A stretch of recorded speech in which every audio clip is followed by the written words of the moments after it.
Today we're going to discuss the differences between the Octatrack, the Digitakt 2, and the Tonewerk. What is the application for each of the Elektron samplers? The Elektron samplers are all unique, but they all share a lot of similar properties. They have the same sequencers for the most part, and some of them have more inputs than others. Some of them have longer sampling times than others. Some of them have time stretch, some of them don't. Some of them have polyphony, some of them have live resampling, and Q outputs, all sorts of stuff. There's so much for us to discuss and to compare, and which box is right for your particular workflow. I teach a ton of private lessons on my Patreon, which you can join and get those lessons yourself if you're interested in, and also from my website, EZBOT.live, if you're interested in lessons. And a lot of the questions I get from people, they hit me up and they go, hey, I picked up so-and-so, I picked up a Tonewerk, I picked up an Octatrack, I picked up a Digitakt. Is this the right one? Did I make the right decision?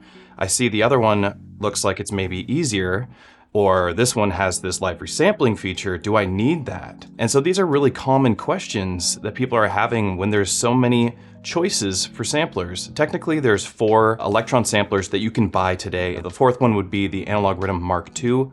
I only have a Mark I. I didn't include it in the setup because the Analog Rhythm technically, to me, is more of a synthesizer than it is a sampler. So we're not going to talk about the rhythm. I would just say throw the rhythm into the category of Digitakt 1, because that's where its sampling is Digitakt 1 style sampling on it. We have a Digitakt 2, which is a much more superior sampler than the Analog Rhythm. That being said, let's take a look at the gear and point out the different functionalities right on the faceplates of these 3 samplers. Octatrack Mark II at the top here, definitely the largest form factor of the 3 samplers.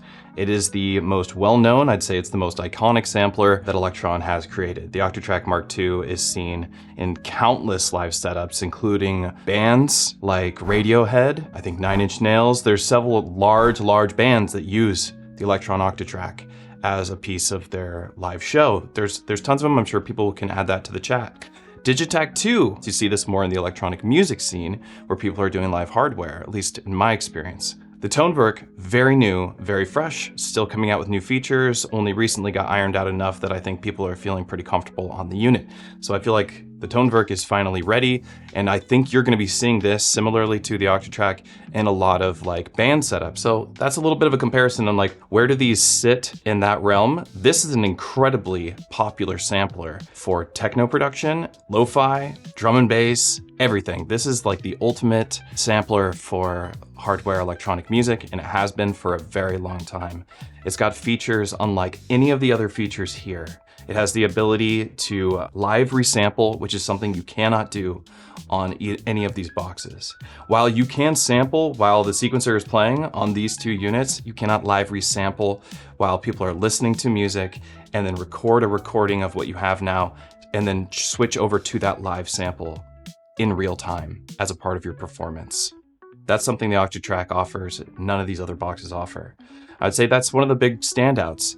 Besides that, it has the crossfader, which offers macros and scenes, which is actually something kind of similar to the Rhythm Mark II. That would have been a good comparison for it, just the crossfader, because the Rhythm has pads, and the pads actually have a performance macro set and a scene macro set similar to the Octatrack. And you can do a lot of stuff similar to the Octatrack with it in terms of live performance and effects. The Digitakt 2 has none of these things. It has macros built into it, but you can't really access them. You can, technically, I'm gonna go over a bunch of little technical things as I'm like spinning around these boxes, talking about them, going back and forth between these boxes. So when it comes to like macro and live music and live effects and stuff like that, what can you do live with these boxes? The Digitakt 2 is the weakest of the 3.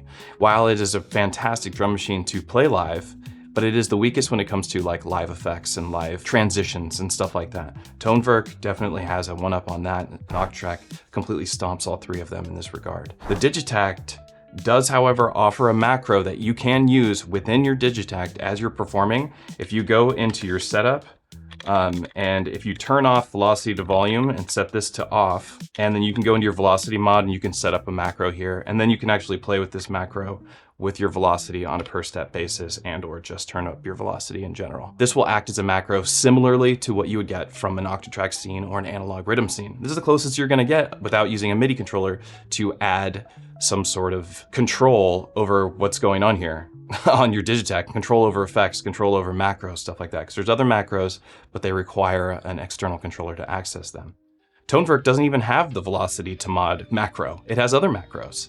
But the ToneVerk also has buses, where it can send whole tracks over to a bus, and you can do a high pass filter or low pass filter, or you can do reverbs and delays on your entire track. It has a master track built into it where you can put a compressor for compressing your entire output. Great for live performance, also good for live effects if that's something you want to do. While the Octatrack, again, completely obliterates them both when it comes to macro, live production, or live effects, transitions, all that kind of stuff. So if that's what you're after, this is a really great unit. They're all for the same thing. They're all for music production, but some of them really shine in specific situations.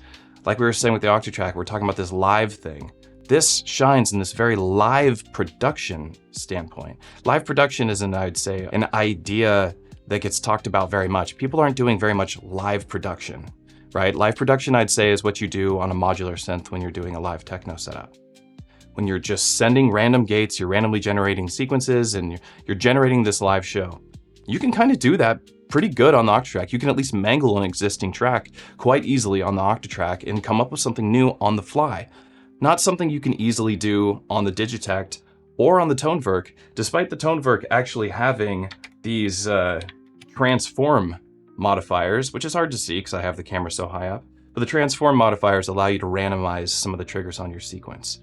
That's the closest you're going to get to like live mangling of your existing performance, except for without playing with the effects, right? On the Octatrack, I can literally live sample something, live resample something, and chop it up on the fly, and then just throw it down on triggers and randomly assign those triggers. That random assignment and live chopping, or just chopping in general, can be done on your Digitakt. So as far as production goes in the studio, the Digitakt totally nails it. But if you want to do this live thing, this is where it's at. It's also risky. It's a risky feeling to do it live. But it has, you know, kind of a superpower when it comes to that stuff. The Digitakt is a lot of fun live, but you spend a little bit more time playing with filter cutoff, volumes, and muting and unmuting. You do maybe some control alt stuff or go into kit mode, and that's kind of the gist of your live performance with a Digitakt, which is fine. I think that's a good time. The ToneVerk, similar to the Digitakt in that regard, except for you have more effects and less tracks. So technically it's a 16-track machine, but 8 of the tracks are used for these bus tracks and send effects tracks, which are kind of obscure and you're not really going to use them very much. They're mostly for making something interesting during the production part of your musical journey. So that's kind of where these three lie in terms of live shows, live performance. Now, in terms of like the actual specifications, sample playback, let's talk about a little bit of the hardware, the ins and outs of these units. Of course, they all share the same amount of MIDI I/O. The Octatrack can't do USB MIDI, but these units can do USB MIDI, so that's a standout feature of these two versus the Octatrack. Octatrack has 2 stereo inputs, 3 stereo outputs technically, because it has a 1/4-inch headphone jack out that's stereo. So it has a Q out, which you can route audio out. You can hold Q, select tracks. Those tracks are now routed out the Q out as well as routed out the main out. You can choose whether it goes out the mains and the Qs. You can do all sorts of stuff. You can use your Q bus as a live sample or a live resample target where you're summing tracks down and you target the Q bus as your sampling source and sample that. You can do some really cool stuff with the I/O. You can also split your melody and drums, which is something I really like to do on the Octatrack, into the Octatrack, which is why I have the setup that I have. I do drums on left, melody on the right, and I split them into my Octatrack and use this as this centerpiece machine. The Octatrack uses a compact flash card. It has a ton of space. It samples from the compact flash card. It has very small amount of RAM, 86 megabytes of RAM. That's not very much, but this doesn't play MP3s, it's playing .wav files, so it's not that much time that it can play, but it's enough time for you to grab some 16-bar sequences or 8-bar sequences, a bunch of 4-bar sequences, or record small one-shots, chop them up, and save them as samples. And that's kind of its purpose. It has a live looper, but you don't want to live loop like 5 minutes at a time because you'll use up all that RAM. Even though it has like dynamic options that let it go through the 8 different recording buffers, you're still going to run out of RAM rather quickly on here compared to your Digitakt or your ToneVerk, which completely dwarf the amount of RAM that you have on the units. The compact flash card allows you to have pretty much infinite samples, I would say, in terms of how much you can put on this thing. I have 64 gig compact flash card on here. I haven't even touched that memory. Like, audio files are just not big enough for that to be that big of a deal. So nearly endless, You could DJ from the Octatrack if you wanted. You can play whole songs on the Octatrack, obviously, if you're DJing it. You can have really, really long recordings play on it. Up to 2 GB files can play on an Octatrack. Kind of crazy. That's some pretty big files. Your Digitakt, on the other hand, is not quite the same when it comes to how much storage. It has a fixed amount of storage. It has a fixed amount of RAM as well, but it's a lot more, 400 megabytes of RAM versus the 86 megs that we have on the Octatrack. That's a pretty big deal. Sample slots. So like, even we have to talk about this for a second too. Like comparing, this is the biggest comparison I would say is between this Digitakt and the Octatrack. Which one do I get? Which one do I get? Because you think of this as a synthesizer almost when you hear about it. It does polyphony and all that. But when you're comparing these two, you're definitely thinking, do I want to play drums and stuff on here? Do I want to use it as a one-shot player? Or I want to loop stems, or do I want to loop phrases and chop them up? You can do that on both of these units. You could do it on them both very well, and they both sound really good. However, this plays back at 4416 or 4424 in terms of sample bitrate. That might sound great to you. Like, that's fantastic. I think that's what all my stuff goes through this. So personally, I think it sounds just fine. But when you do plug in a Digitakt into your computer and you listen to what you've written on your Digitakt versus what you've processed through your Octatrack, you will notice a little bit more sparkle on your track as it's going over USB or directly into your interface, as opposed to processing through an Octatrack and being brought down to 4424 or 4416 through its digital audio converters. The Digitakt is 4824 when it comes to its sample rate bitrate, or 4816. That extra 4000 sample rate is quite a bit of high end. And while it might be imperceptible to some, I can definitely tell when something is a little bit higher sample rate, a little bit more sparkle, which also means that it has to have more RAM and more storage. The 400 megabytes of RAM allows you to have over 1,000 samples loaded into a project at a time, depending on the size of samples, but it has that many slots for you to load samples. You can have mini live sets in one project on a Digitakt. That's a little harder to do on an Octatrack, whereas the Octatrack has 128 sample slots and 128 flex slots. They are independent from each other, but the flex slots use that tiny, tiny bit of RAM that you have. So you're never going to use 128 of those slots unless you're doing one-shots, which makes very little sense. To do that, you wouldn't usually do a bunch of one-shots in a flex track, but you'll do a bunch of one-shots on a static slot, which will stream from the compact flash card. Regardless, the point is that you only have 128 sample slots for the entire project on an Octatrack versus over 1,000 for a Digitakt. I mean, that alone might make a decision for you about what you're doing, right? Because you can put so much more into a single project on a Digitakt versus what you can do on an Octatrack.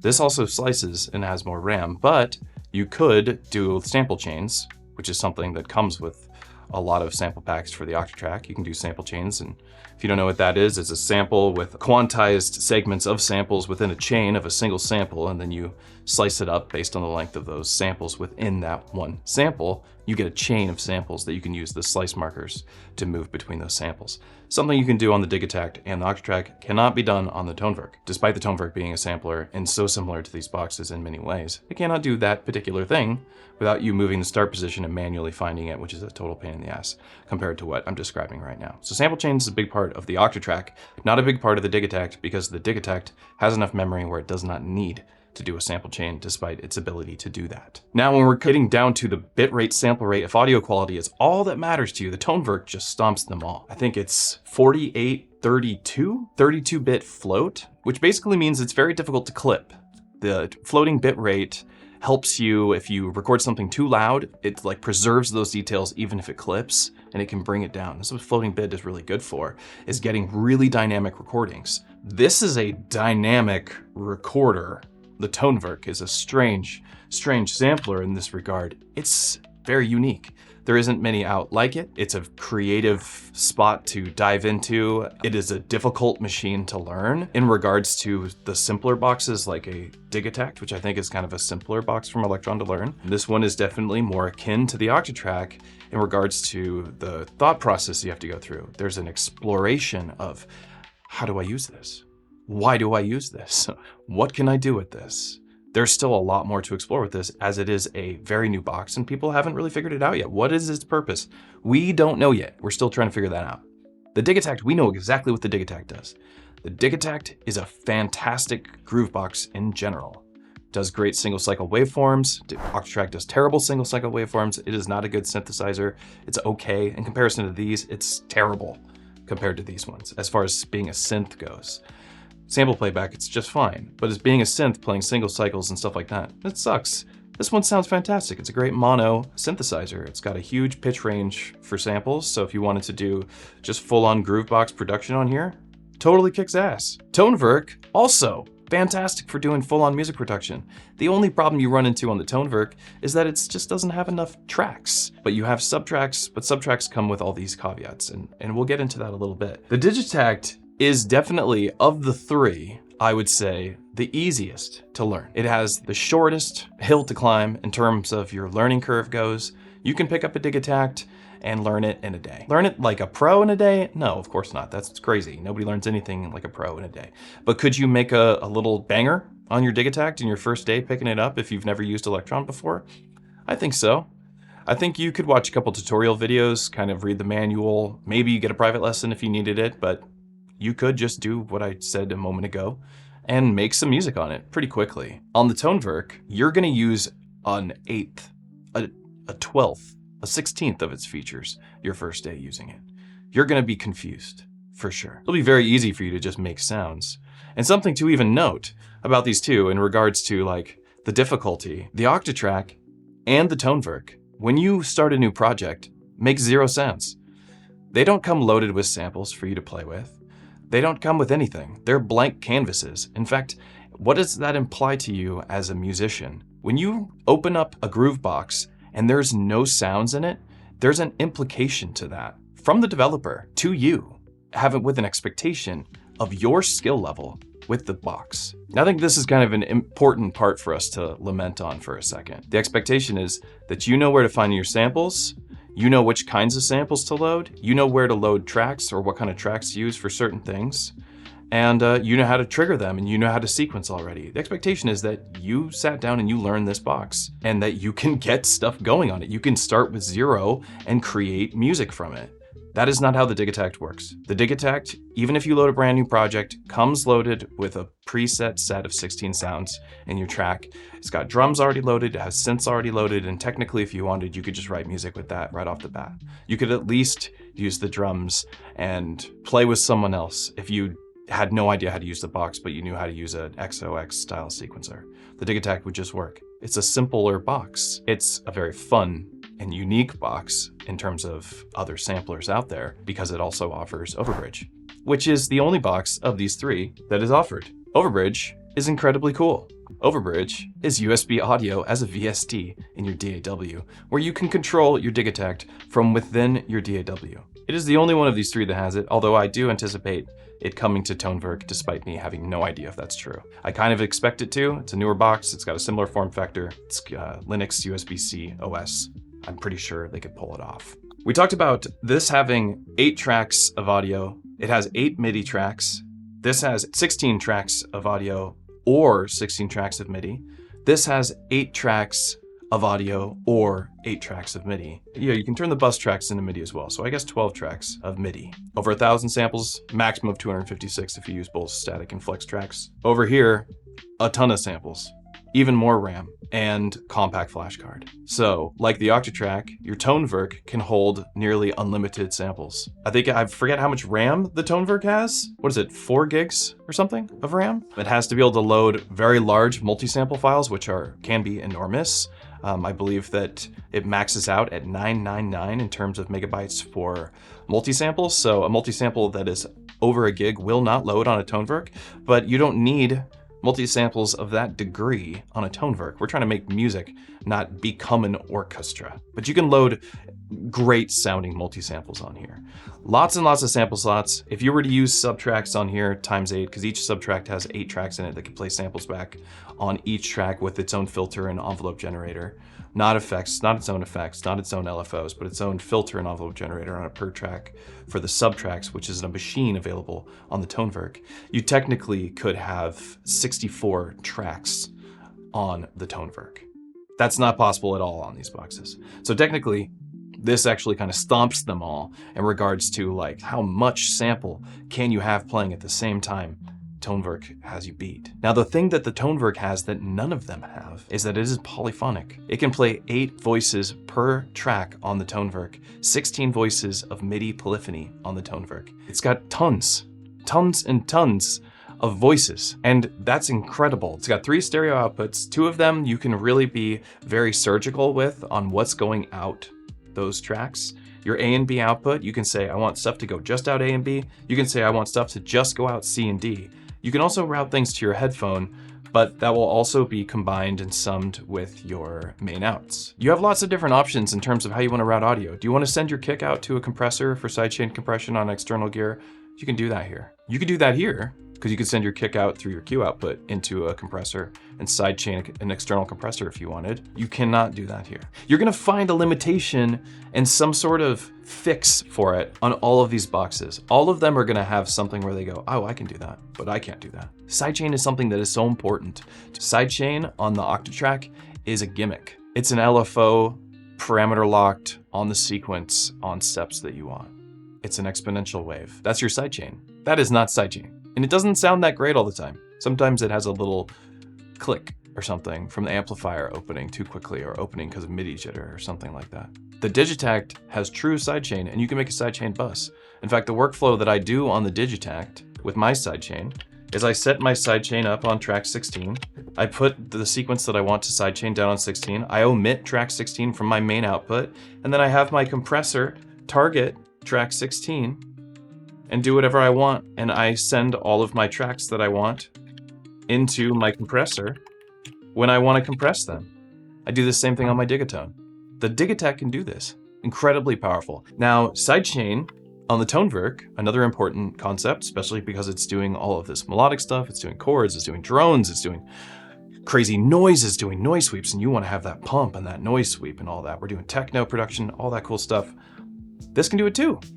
This has sidechain compression, but it doesn't have the same routing concept. It has the concept where you choose what you want to go into what bus. You can also do this from other tracks.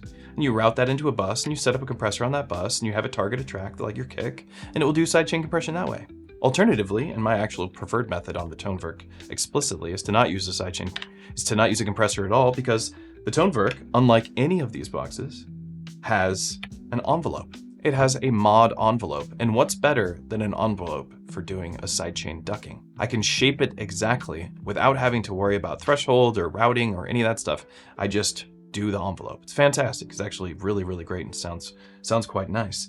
And you can do that on your buses, or you can go to your amplifier and do it right here on your bus tracks. I use bus 12 as my sidechain ducking bus on the Tonewerk, and I'll put 4 on the floor, something like that.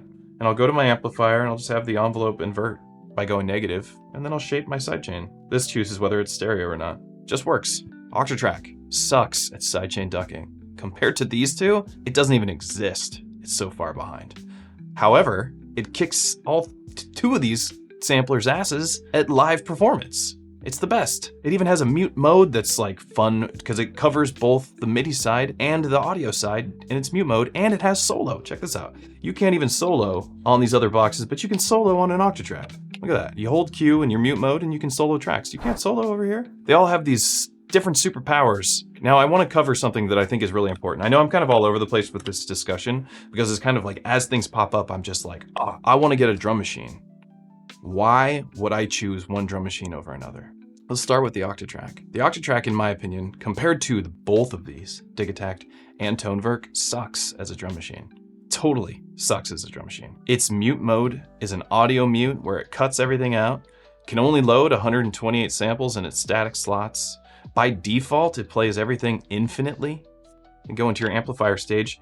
Your length for your sampler is just turned off by default. It expects you to play phrases. This is a phrase sampler. It expects you to load loops and chop loops. While it's great at doing that, when I think of a drum machine, I think of one-shots. I'm gonna program a 4 on the floor kick beat hi-hat pattern. If I'm playing techno, let's use techno as our example because techno has a lot of drums that hit at the same time. This doesn't do polyphony. This one does, but it doesn't do polyphony. So if I have a kick and a snare and a hat and they all hit on the 5 of my sequence, I have to use 3 tracks to do that, unless I resample it and save it onto a track. Because I only have 8 tracks, so 3 of my tracks are gone just for that one moment in a drum sequence. That sucks. That's where a phrase comes into play, where you have something already recorded, where you resample it of pattern and resample it and turn it into a phrase, which is a fun process, and honestly, I enjoy that. But in terms of being a drum machine, just a straight up one-shot player, This thing totally sucks compared to this. This schools the Octatrack as a drum machine, as a one-shot player, as something you load up with your favorite 909s, 808s, 707s, Linn drums, real drums, whatever, your stuff you sampled from your modular. Put it in your Digitact as a one-shot and just use these 16 tracks, over 1,000 slots for samples. How many drum kits can you load in here? It has kits for drums, no kits. 4 parts, which are kits. So 4 kits at max. Tons of kits, a lot more. It can chop. It's a phrase sampler too. Didn't used to be, but it is now. So it also does the same thing as the Octatrack. So if you need a drum machine, this is the one to get. Now you could get this as your drum machine, as it has a one-shot player, just like your Digitact, but it doesn't have the other machines the Digitact has. The Digitact has all sorts of machines to kind of keep it up to par with the Octatrack, so that you can do the things the Octatrack does in terms of like being able to take a phrase and stretch it out to your tempo if it's a quantized sample. You can do that on the Octatrack, like it's got time stretch. We have time stretch on the Digitact, but it's a machine. It's like a concept. It's like a tool that you use and then you resample and you move on. Or you use it as a track and try and do weird stuff with a sample with your time stretch machine. It's not implemented in a way that is quite easy to understand compared to time stretch on the Octatrack. So as far as time stretch goes, the Octatrack completely kicks all 3 of their asses. But this is the ultimate one-shot player. The Toneverk is a fantastic one-shot player too. And it has polyphony. You can do all sorts of tricks. You can actually kind of layer sounds on a single track, even if you weren't using subtracks, because of the polyphony. So I could have a kick, a snare, and a hat all play right over each other if the length of the sample permitted. It can do that because of its massive polyphony that it has. But it also has subtracks, and subtracks are unique and strange at times. You can create a new one if you want, but you can load up a subtrack. And what it is it's going to be 8 sounds preloaded and put it on track. And this is your 8 different tracks. So subtracks give you 8 samples you can play back. They're really easy to load onto. You just hold function, press 1, grab a sample. It's that easy. So could this be your drum machine? Totally. Is it going to be better than a Digitact? No. Doesn't have slicing. Doesn't have time stretch. Will it have time stretch in the future? I don't know. Probably. But does it need it? No, not really. Because you're not really doing that here. You're doing that here, or you're doing that here. Because these are playing phrases and chopping phrases. This is playing one-shots and chopping phrases. This is playing polyphony. But it's a sampler, and it's a sampler, and it's a sampler. And they all have the Elektron sequencer, they all have RAM, they all have sample slots, and they can all sample. So you can technically do the same thing on all 3 of these machines, but where this shines is the polyphony. So for as far as one-shots go, this is not the winner, but it is the winner over the Octatrack. Now as far as phrases go, the Digitact and the Octatrack are fighting head-to-head. If you're loading samples, longer samples, preferably quantized samples, into the Octatrack or the Digitact, the 2 of them are going to compete for which one should do what. Because if it's just going to be phrases, there's no reason not to use an Octatrack. It can do it too. And the time stretch on it is much more intuitive. It's turned on by default. Over here for time stretch for a phrase, if you want to change the tempo on a phrase, you have to load it into a time stretch machine. Set your recorder to target the track that has the time stretch on it. So if it was on track 10, you target track 10, set it to the length of your sample, make sure your trig length for that time stretch sample is set to the same length that you intend to record for, then you got to record it, then you got to save it, then you got to reload it on the machine. And that's how you deal with time stretching a sample on a Digitact. It's a whole process you got to learn. You don't have to even think about that stuff on an Octatrack.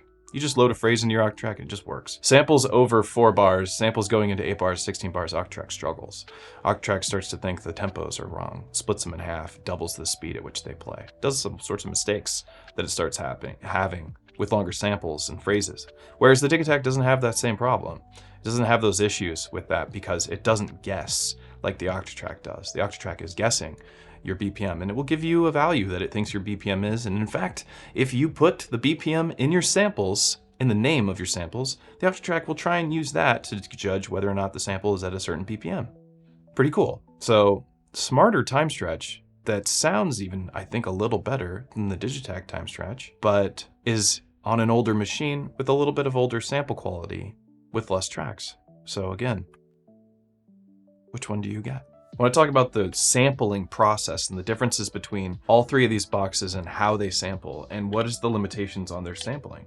Now, they're all so different. I should have started with this, honestly. Sampling on the Octatrack is confusing. Sampling on the Octatrack is the hardest thing people do on the Octatrack. They buy an Octatrack and they go, how do I sample? so confused with this machine, and it is confusing. It's a sample on the Octatrack. You have to load a track up. You want to, go into your sampler recording setup, and you have 2 of these setups where you can set up how the recorders react. And you have things like when you're in here, you have a second sequencer, and the sequencer is a sampling sequencer. These don't have sampling sequencers. Just this one does. You can set the sequencer up to sample for you at different times to do weird creative stuff with that. Gritty, lo-fi, crazy. Nothing else does it. I don't know of anything else that can do it. But to have its own sampler sequencer, I mean, that's crazy. Here it is, your track trig edit. And at the bottom, we have a recorder trig sequencer. Very unique to the Octatrack. We can also turn these recorder trigs into one-shot triggers so they can get activated by pressing a button, and then they only function one time. So you can actively record your live performance or other instruments anytime you want with this pre-setup recording setup, and it goes into a track and it records into the track in real time, and you can chop it in real time. So you go into your setup here. You also typically need to change your track to a flex track, and then you need to assign your flex track to a recording buffer. None of this stuff is done for you or thought of for you. You have to learn how to do it. You got to crack open the manual, you got to watch tutorials, and you got to practice, because sampling on here isn't easy. It live resamples. It chops, lets you playback sampling without committing it to a compact flash card. Every one of these ones, when you sample something, to use it, you have to save that sample to your compact flash card, and then the machine has to load that back into the project. You don't have to do that on the Octatrack. Octatrack can just play with live sound, record it, and you do whatever you want with it. Super cool, very unique. You can also just sample on here. It's got 3 different sampling sources that you have access to at all times. If I go to track 1 and I want to sample onto track 1, I can just hit 1. Little recorder's going. I can jump over and take a look at that recording just by hitting a button. All these attributes, big audio editor in the Octatrack, more like a DAW in terms of how it treats audio. Very deep sampling, very deep audio editor. You can even add fades to samples. You can copy and paste parts of one sample onto another. There's a mix mode for your paste. So you could paste a kick onto a snare or a hat onto a kick, whatever. You can do that on the Octatrack. You cannot do that over here. Very unique to the Octatrack, very deep audio editor. Sampling, definitely the strongest on the Octatrack. It's the strongest sampler of the 3 when it comes to the actual sampling process. Also the most difficult and confusing. Digitag sampling. Press this button. Plug into left and right input or USB. Target. Do a threshold or use the sequencer to trigger the recording. Arm it, set the length, monitoring on and off, that's it. Easy, easy, easy. When you sample on here, it's just easy. You can save a bunch of chops of your sample from that menu. You can zoom in and do everything you need to do. Piece of cake. Easiest sampler on the planet. Now over on the ToneVerk, sampling is similar to the Digitakt.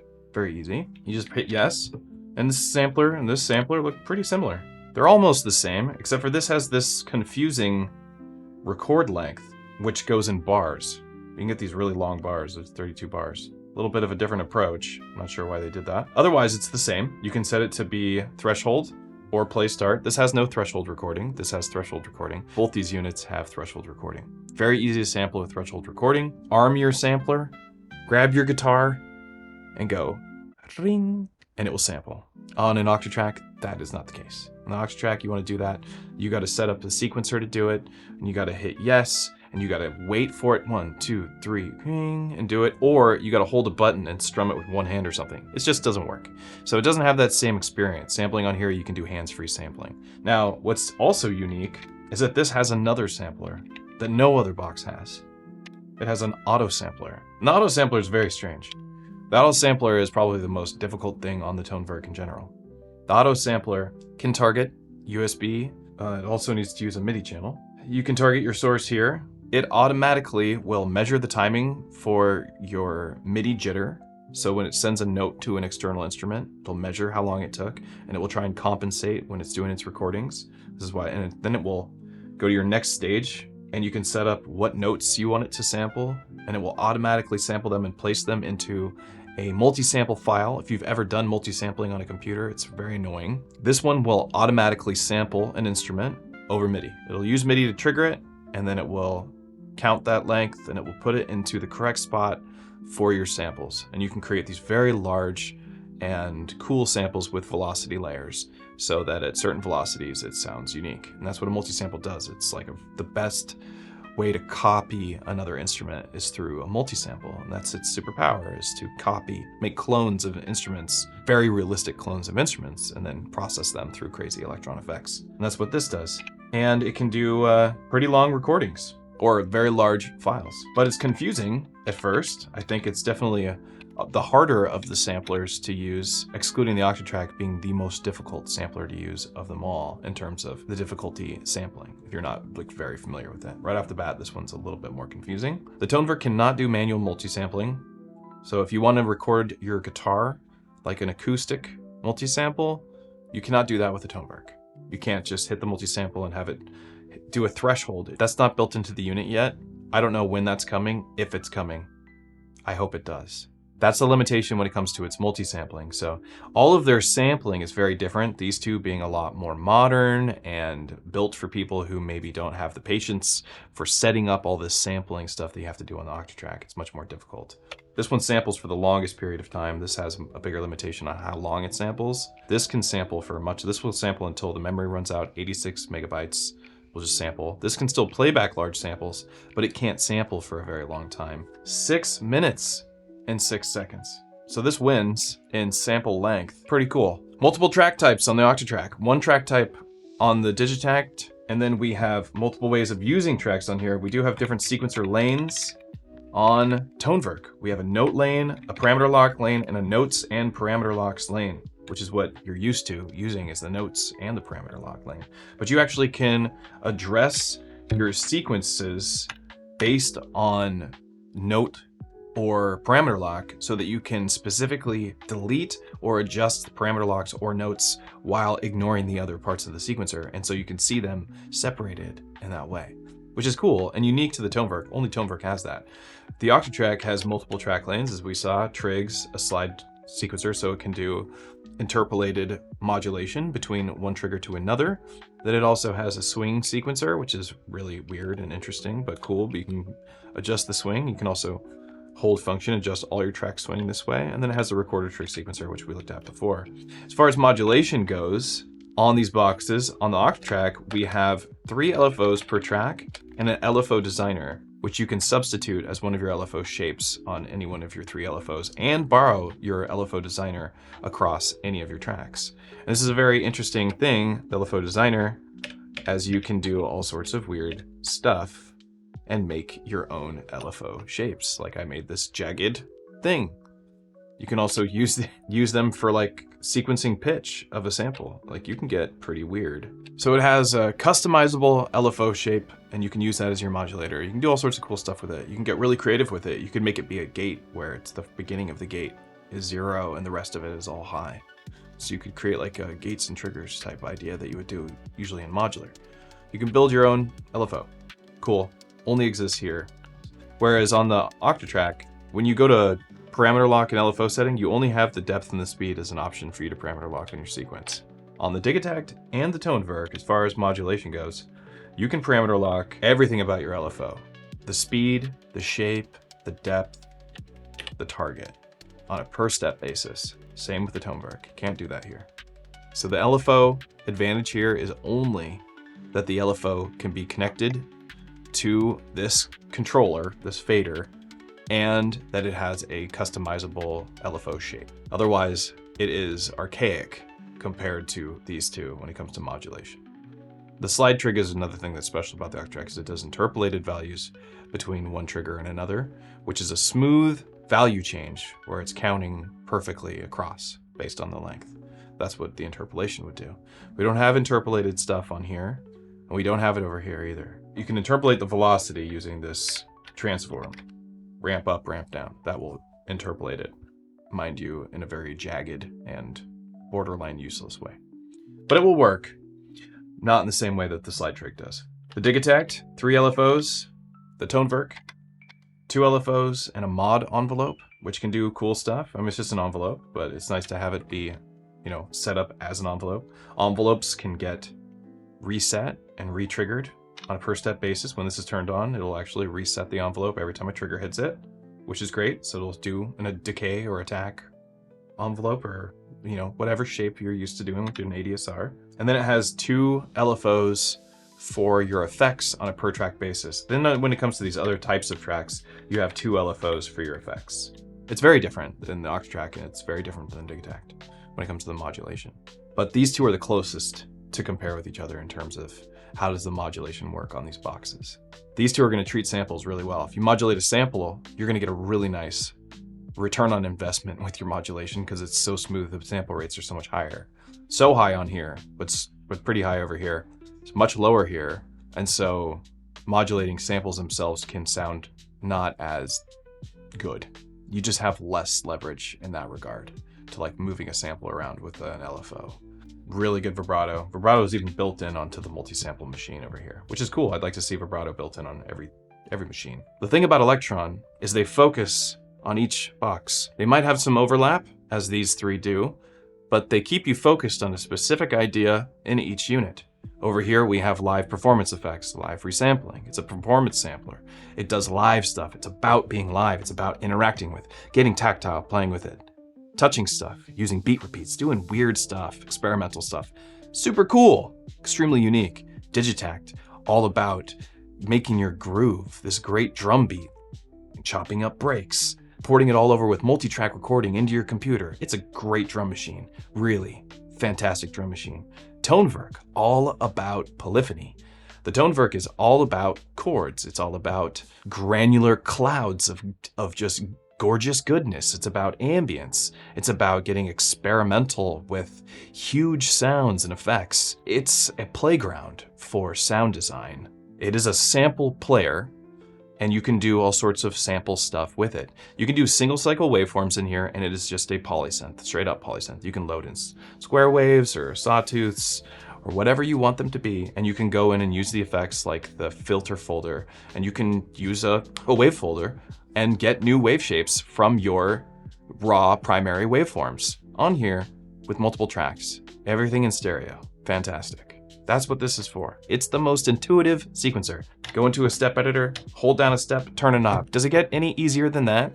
I can't imagine that it does. There are other sequencers that offer a similar workflow, but you have to program them to communicate with these machines because they are not a part of another unit. And I think that's a really important distinction. You can pick up another sequencer that's really cool, a MIDI sequencer, but it's got to be programmed to play these machines. This already has the best sequencer you can buy, in my opinion, built into the boxes. Modbang is my music store, but it's also where you can see live hardware electronic music events. If you like live hardware electronic music and you want to get involved, your city may have a Modbang event. So they're in Chicago now, and they're in Portland, working on New York. They're here in Seattle. We have them in Ohio. We're growing all over the place. And this is a thing that I started with Jeremy Blake, aka Red Means Recording. The two of us started this a long time ago. It's kind of my baby. He helped me get it going. He's off doing his own thing still. But this is the thing that I've continued doing. It's always hardware, no computers allowed, live hardware electronic music. You can always find out what's happening, maybe in your city. And if you also want to support this channel, you can visit my shop. All of this I designed myself. I've done this forever. I've put so much energy into this live hardware electronic music stuff. It is my mega passion. It's all I care about. It's all I think about. It's all I do.